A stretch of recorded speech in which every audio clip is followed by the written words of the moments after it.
یو وخت په یوه لرې غرنۍ کلي کې یوه یتیمه نجلۍ اوسېده چې نوم یې زهرا و. د هغې ژوند د ماشومتوب له خوښیو بې برخې و، ځکه چې لا کوچنۍ وه چې خپل مور او پلار یې له لاسه ورکړي وو. د هغې لپاره نړۍ ناڅاپه سړه او تیاره شوې وه. هېڅوک یې نه و چې هغې ته مینه ورکړي، او نه څوک چې د هغې درد درک کړي. بالاخره د خپل تره کور ته یوړل شوه، خو هلته هم هغې ته هغسې عزت ورنه کول شو. د تره په کور کې زهرا لکه د کورنۍ غړی نه، بلکې د یو خدمتګارې په حیث ژوند کاوه.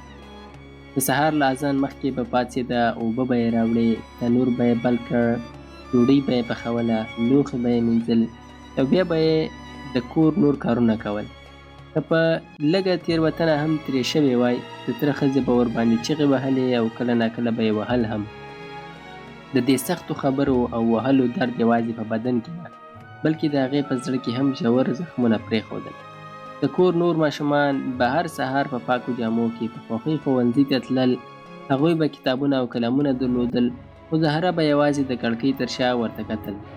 کله به چې هغوی له ښوونځي راستنېدل، د خپلو درسونو او کیسو خبرې به یې کولې، او زهرا به چوپه ناسته وه، ځکه چې هغې ته دا هر څه یوازې یو خوب ښکارېده.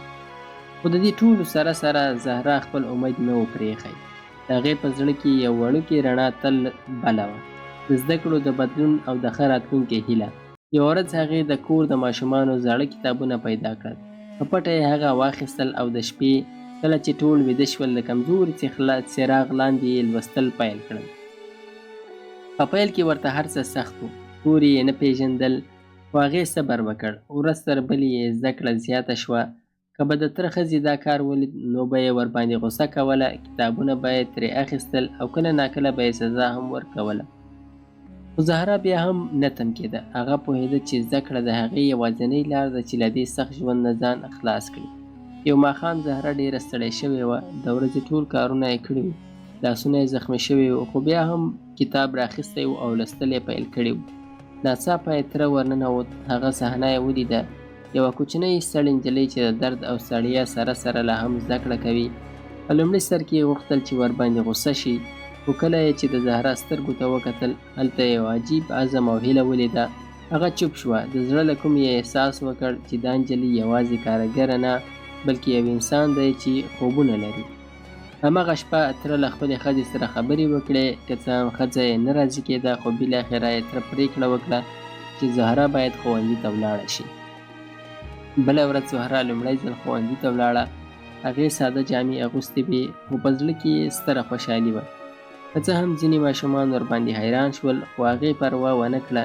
هغې یوازې خپل هدف ته کتل. زهرا ډېر زحمتکشه وه.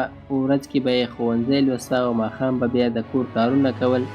ژوند لا هم هماغسې اسانه نه و، خو اوس هغې یوه هیله درلوده. کلونه تېر شول او زهرا د ټولګي له غوره زده کوونکو څخه شوه. ورو ورو د هغې ژوند بدل شو. هغې لوړې زده کړې وکړې او بیا بېرته خپل کلي ته راستنه شوه. خو دا ځل هغه یوه کمزورې یتیمه نجلۍ نه وه، بلکې یوه پیاوړې، هوښیاره او مهربانه ښځه وه. زهرا پرېکړه وکړه چې د خپل کلي لپاره یو ښوونځی جوړ کړي، په ځانګړي ډول د هغو ماشومانو لپاره چې یتیمان دي او یا له سخت ژوند سره مخ دي.